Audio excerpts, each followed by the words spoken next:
स्वाध्यायेन सुविदितरहस्यो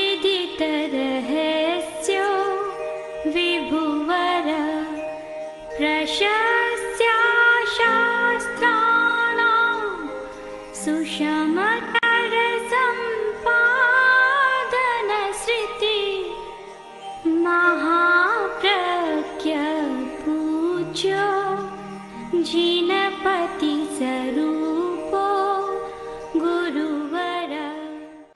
नकारात्मक भाव कोई व्यक्ति चाहता नहीं कि निषेधात्मक चिंतन आए, निषेधात्मक भाव आए या बुरा सपना आए, कोई नहीं चाहता।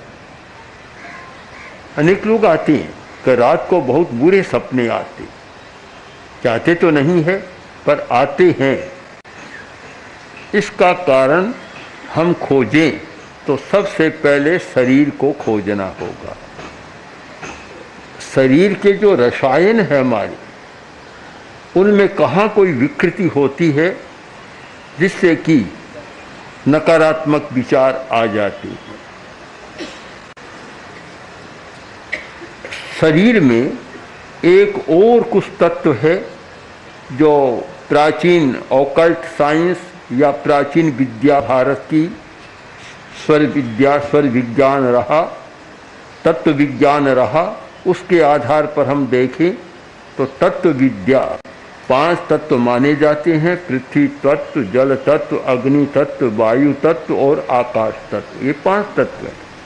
तो तत्व विद्या के अनुसार जिस व्यक्ति के शरीर में पार्थिव तत्व की मात्रा बढ़ जाती है, उसमें नकारात्मक दृष्टिकोण और नकारात्मक विचार पनपने लगता है। एक बड़ा कारण है। और कुछ ऐसे रसायन भी है हमारे, जैविक रसायन, उनकी असंतुलित अवस्था भी नकारात्मक दृष्टिकोण पैदा करती है। हमारे शरीर में प्राण का प्रवाह है। 5 प्राण माने गए: प्राण, अपान, समान, उदान और यान। ये 5 प्राण हैं। और इससे भी आगे जाएं तो फिर वह है कषाय, संवेग। संवेग की उत्तेजना, संवेग उत्तेजना की अवस्था है। तो जब भाव संवेग अवस्था में आते हैं, हमारे इमोशन बहुत प्रबल हो जाते हैं, संवेग बन जाता है और उस अवस्था में भी नकारात्मक दृष्टिकोण पैदा होता है। तो शरीर का कारण, मन का कारण और भाव का कारण, ये तीनों कारण हैं।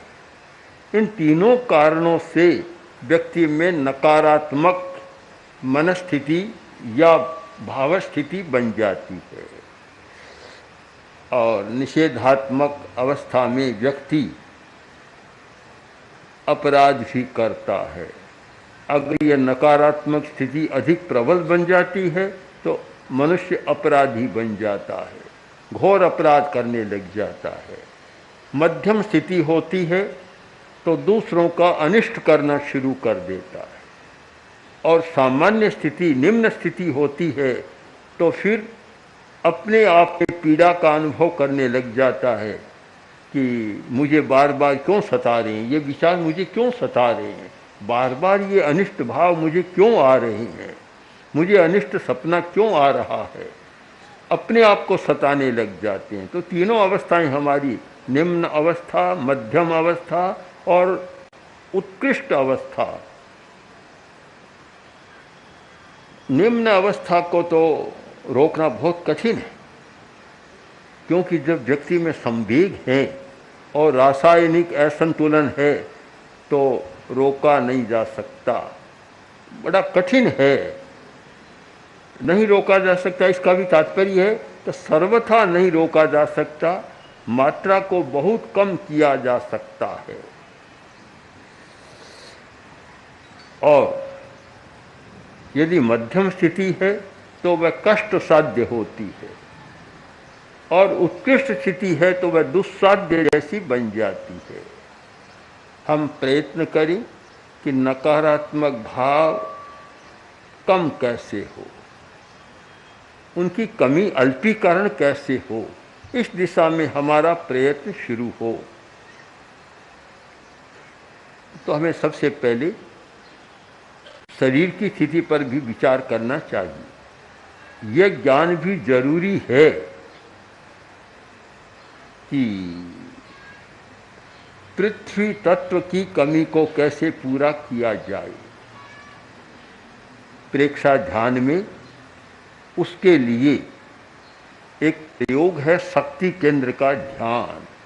पृथ्वी तत्व का ध्यान केंद्र है हमारा शक्ति केंद्र, जो रीढ़ की हड्डी का निचला सिरा, जो शक्ति केंद्र है, जहाँ ऊर्जा का भंडार है।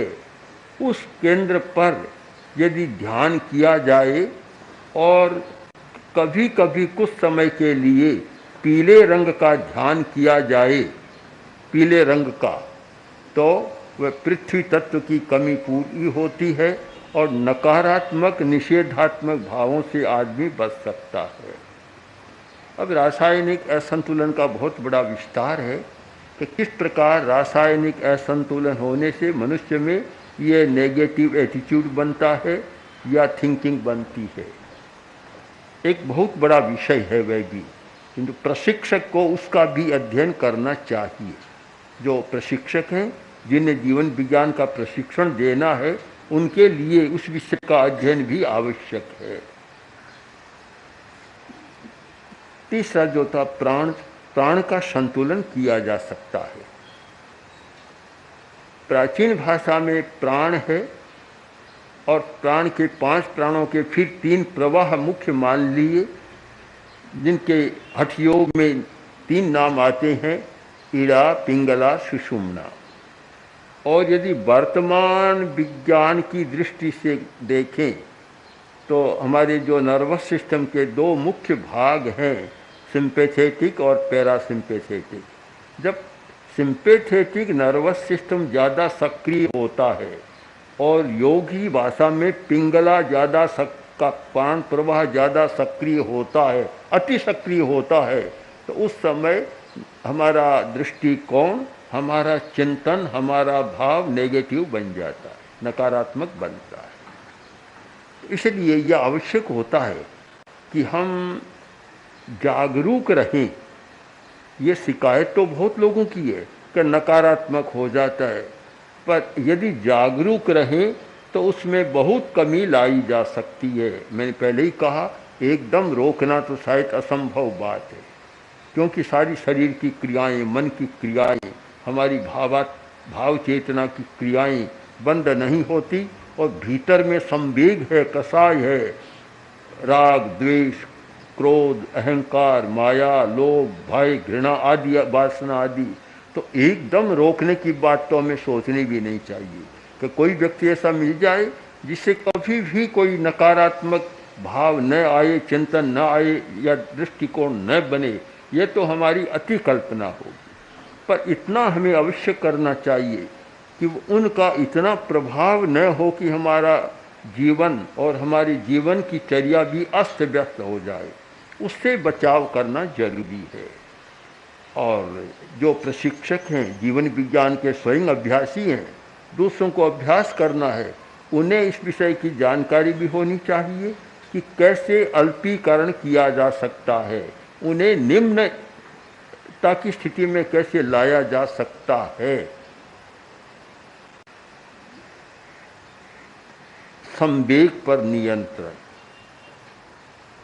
विद्यार्थी को तो जीवन विज्ञान में सिखाया जाता है, पर अभिभावक और शिक्षक के लिए भी बहुत जरूरी है कि भाव है, संवेग न बने।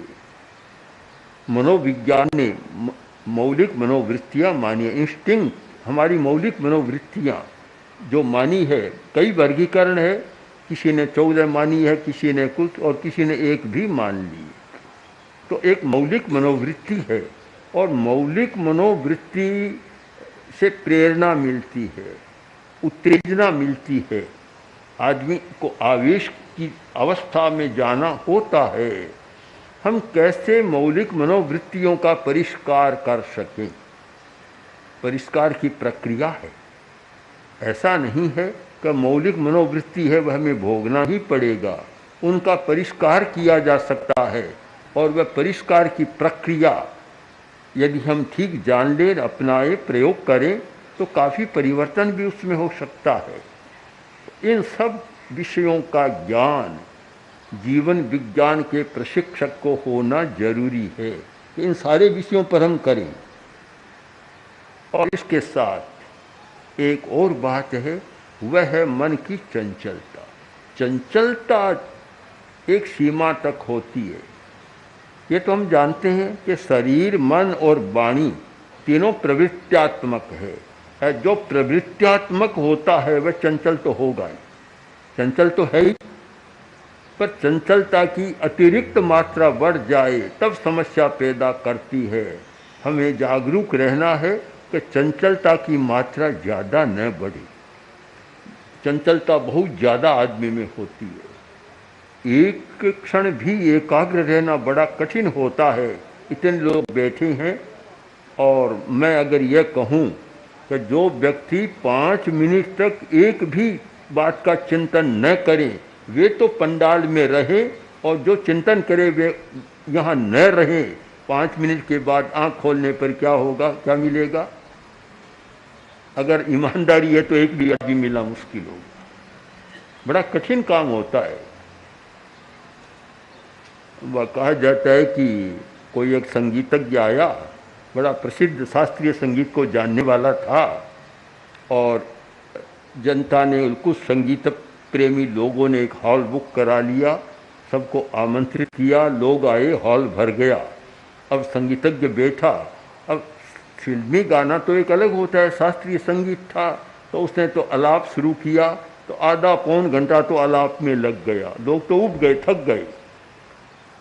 अब आधा पौन घंटा बाद संगीतज्ञ ने आंख खोली, देखा तो एक आदमी बैठा।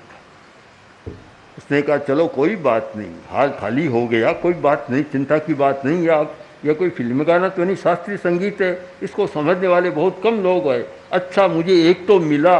वह बोला बाबूजी मैं तो संगीत वंगीत कुछ नहीं जानता। तो क्यों बैठा है? क्या दरी बिछी हुई, आप उठे तो दरी लेकर मैं चला जाऊँगा। यह स्थिति बन जाती है। फिर एक भी मिलना मुश्किल है। तो मन की इतनी भारी चंचलता है, इतनी चंचलता, जब चंचलता की अति मात्रा है तो उस स्थिति में ये नकारात्मक विचार को भी रोका नहीं जा सकता। हमें इस दिशा में भी प्रयत्न करना है कि मन की चंचलता कम किया जा सकता है। चंचलता की मात्रा को बहुत कम किया जा सकता है। चंचलता की सामान्य मात्रा तो उपयोगी है। मन का दूसरा काम है चिंतन। चिंतन हमारे लिए बहुत जरूरी है। यदि हम चिंतन न करें तो कोई विकास नहीं हो सकता। तीसरा काम है कल्पना। कल्पना हमारे लिए अनिवार्य है। कल्पना के बिना तो कुछ भी नहीं हो सकता। उपनिषद में बहुत सुंदर कहा गया, संकल्पजा सृष्टि। सृष्टि का नव निर्माण कहाँ से होता है? सृष्टि का निर्माण कैसे होता है? संकल्पजा सृष्टि। पहले संकल्प होते हैं, कल्पना होती है, संकल्प होता है और फिर कोई निर्माण होता है। सब लोग जानते हैं आज आर्किटेक्चर का बहुत महत्व है। पहले वह मकान का सारा ढांचा बनाता है, कल्पना करता है। इंजीनियर का काम तो बाद में आएगा, कारीगर का काम बाद में आएगा। तो पहले कल्पना करनी होती है। तो मन के तीनों काम हमारे लिए अत्यंत आवश्यक है जीवन यात्रा को चलाने के लिए। तो स्मृति भी जरूरी, चिंतन भी जरूरी और कल्पना भी जरूरी। पर इतना न हो, स्मृति इतनी ज़्यादा न हो कि याद करने में ही सारा समय बीत जाए। इतनी अति स्मृति नहीं होनी चाहिए और चिंतन भी अति नहीं होना चाहिए। हाँ, चिंतन भी अति न हो। चिंतन आवश्यक हो उतना ही जरूरी है। सारे दिन आदमी सोचता रहे तो पागल बन जाएगा। पागल में और समझदार में अंतर क्या है? समझदार व्यक्ति एक बात सोचता है और जब आवश्यक नहीं विराम दे देता है, और पागल आदमी विराम देना नहीं जानता। जिस बात को पकड़ लिया बस वही बात दिमाग में घूमती रहेगी, वह पागल बन जाएगा। पागल होता है, पागल का लक्षण है। तो विराम देना जो जानता है, स्मृति को भी और चिंतन को भी और कल्पना को भी हम विराम देना सीखें। चंचलता को ज़्यादा न बढ़ाएं, अति मात्रा में न करें। जब चंचलता बहुत होती है उस समय भीतर की शक्तियाँ प्रकट नहीं होती और न ध्यान होता और न विधायक दृष्टिकोण बनता। सारी स्थितियाँ बनती नहीं है। एक गुरु के पास 4 व्यक्ति आए और बोले कि हमें ध्यान सीखना है। गुरु ने उनके आभा मंडल को देखा तो लगा ये ध्यान के योग्य नहीं है। एक व्यक्ति को देखने का अलग अलग तरीका होता है। एक व्यक्ति देखता है, चमड़ी को देखता है, रंग रूप को देखता है, आकार को देखता है। एक व्यक्ति देखता है तो ललाट की रेखाओं को पढ़ता है, फेस रीडिंग, आकृति विज्ञान। वह चमड़ी को नहीं देखता, वह सारा रेखाओं को देखता है कि रेखाएं कैसी है इसके बाद में। एक व्यक्ति देखता है, जो पुराने जमाने में कहते थे वैद्य लोग, वे आकृति को देखते थे और उसके आधार पर निदान करते थे। आज तो निदान के, डायग्नोसिस के बहुत साधन हो गए। पुराने ज़माने में प्रमुख साधन था कि चेहरा देखा और पता लग जाएगा कि रोगी कैसा है, कौन सा रोग है, और बड़ा सूक्ष्म ज्ञान यहाँ विकसित हुआ था जो आज काफ़ी लुप्त हो गया। भारतीय का एक तो आयुर्वेद का नाड़ी विज्ञान और एक आकृति विज्ञान काफ़ी विकसित हुआ था। उसके आधार पर काफ़ी निर्णय लिए जाते थे। और जो साधक व्यक्ति है, ध्यान की गहराई में गया हुआ है, वह किसी आदमी को देखता है, न चमड़ी को देखता, न रेखा को देखता, न आकृति को देखता, वह उसके परिपार्श्व में देखता है आभा मंडल को। तो इसका आभा मंडल कैसा, ओरा कैसी है, इसका आभा मंडल कैसा है, और आभा मंडल के आधार पर उसके स्वभाव का ज्ञान, उसके स्वास्थ्य का ज्ञान, उसके अवबोध का, भीतर की चेतना का ज्ञान सारा प्राप्त हो जाता है। बहुत बड़ी विद्या रही है। और प्रेक्षा ध्यान में एक प्रयोग है लेस्या ध्यान। वह लेस्या ध्यान ओरा के अध्ययन का ही ध्यान है कि किस प्रकार आभा मंडल का ध्यान करें और आभा मंडल के आधार पर कैसे करें।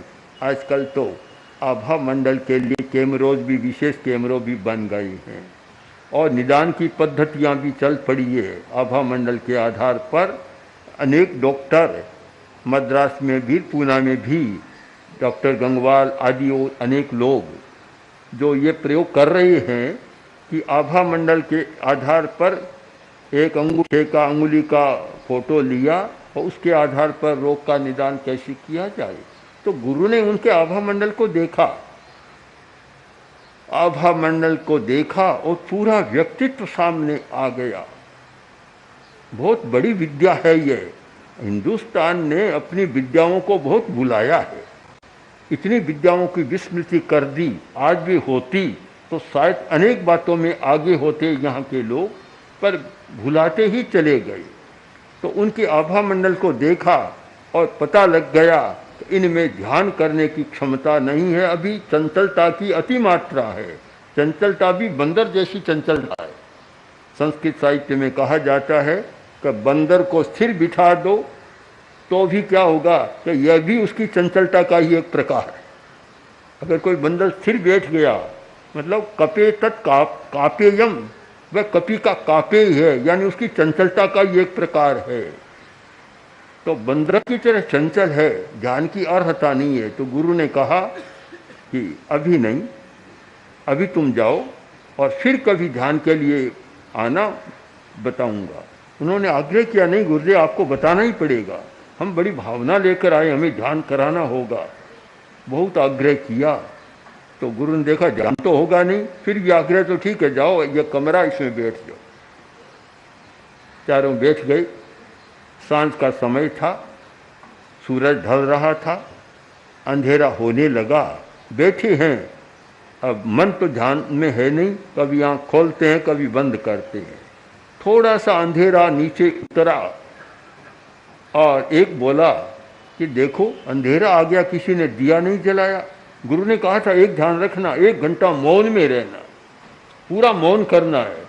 अब मौन कहाँ रहे, जब मन की चंचलता है और जब मन में विकल्पों की तरंगें उठती है, तो शायद मुंबई के समुद्र में भी उतनी बड़ी तरंगें नहीं होती जितनी हमारे मन में होती है। बस एक तरंग उठी, बोल उठा कि अंधेरा हो गया, दिया नहीं जलाया। दूसरा बोला चुप रहे, मौन है, चुप रहे। तीसरा बोला तूने ही मौन तोड़ दिया। चौथा बोला मैं ही एक बचा हूं जिसने मौन नहीं तोड़ा। यह है मन की चंचलता का एक निदर्शन। मन कितना चंचल होता है, आदमी 1 घंटा के लिए भी मन की चंचलता को रोक नहीं सकता और एकाग्र हो नहीं सकता। जब मन की चंचलता, उसकी भी 3 कोटियां कर लें। एक निम्न कोटि होती है सामान्य चंचलता, वह तो आवश्यक है, हमें जीवन चलाने के लिए चंचलता को रखना है। अगर आपको स्मृति न हो कि मैं कहाँ से आया हूँ तो वापस जा ही नहीं सकेंगे। स्मृति जरूरी है और विद्यार्थी के लिए तो बहुत याद करना होता है, स्मृति आवश्यक है, उसको नहीं रोका जा सकता, वह चंचलता हमारी रहेगी। और चिंतन को भी नहीं रोका जा सकता, परम आवश्यक है। और कल्पना को भी नहीं रोका जा सकता, कल्पना के बिना भविष्य का निर्माण नहीं हो सकता।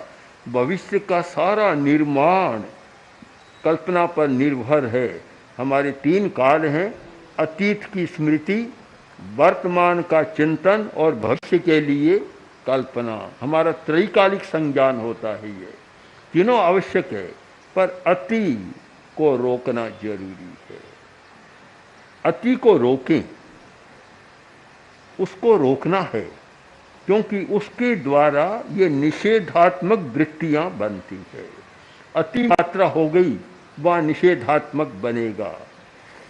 तो अब चंचलता को रोकना और मन की एकाग्रता को साधना, उसके लिए श्वास का आलंबन सबसे बढ़िया आलंबन है। श्वास का आलंबन, यदि हम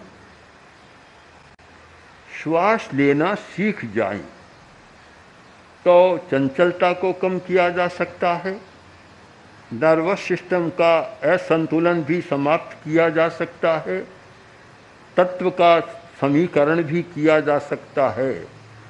एक ऐसा प्रयोग है श्वास लेने की विद्या और श्वास लेने की कला। श्वास सब लेते हैं पर लेना नहीं जानते। श्वास कैसे लेना चाहिए, बहुत छोटा श्वास लेते, उससे हमारा सारा सिस्टम गड़बड़ हो जाता है, क्योंकि छोटे श्वास से न तो ऑक्सीजन की पूर्ति होती और न हमारी जो आंतरिक क्रिया है उसका पोषण होता। इसलिए अव्यवस्था, सारे तंत्र की अव्यवस्था हो जाती है। सामान्यतः एक व्यक्ति 1 मिनट में 15 श्वास लेता है, 2 सेकंड में श्वास लेता है, 2 में रेचन करता है, छोड़ता है। तो 1 मिनट में 15 श्वास। जो लोग बहुत ज़्यादा संवेग अवस्था में रहते हैं, आवेश आता रहता है, पता नहीं दिन में कितनी बार आवेश, बात बात में आवेश, जब भी देखो आवेश, थोड़ा सा कहो तो आवेश, आवेश तो पीछे पड़ा है, तो फिर वहाँ संवेग का असंतुलन होता है और श्वास की संख्या भी बढ़ जाती है। श्वास की संख्या और हमारे भावात्मक संवेग, इमोशन के साथ बहुत गहरा संबंध है। यदि क्रोध का आवेश प्रबल है तो 15 जो एक हमारा सामान्य एक मानदंड है श्वास का, और आवेश प्रबल है तो 20, 25, 40, 50 तक चला जाए। और उस स्थिति में नकारात्मक स्थिति भी बढ़ जाती है, स्वास्थ्य भी असंतुलित हो जाता है और अनेक बीमारियां भी पैदा होती है। इसलिए आपको समय लगाना है, अभ्यास करना है और अभ्यास के द्वारा इस स्थिति का निर्माण किया जा सकता है कि मनुष्य नकारात्मक भावों से काफ़ी बच सकता है और सकारात्मक भाव और दृष्टिकोण का विकास कर सकता है। ओम आनंद। ओम श्री महाप्रज्ञ गुरवे नमः। ओम श्री महाप्रज्ञ गुरवे नमः। ओम श्री महाप्रज्ञ गुरवे नमः। ओम श्री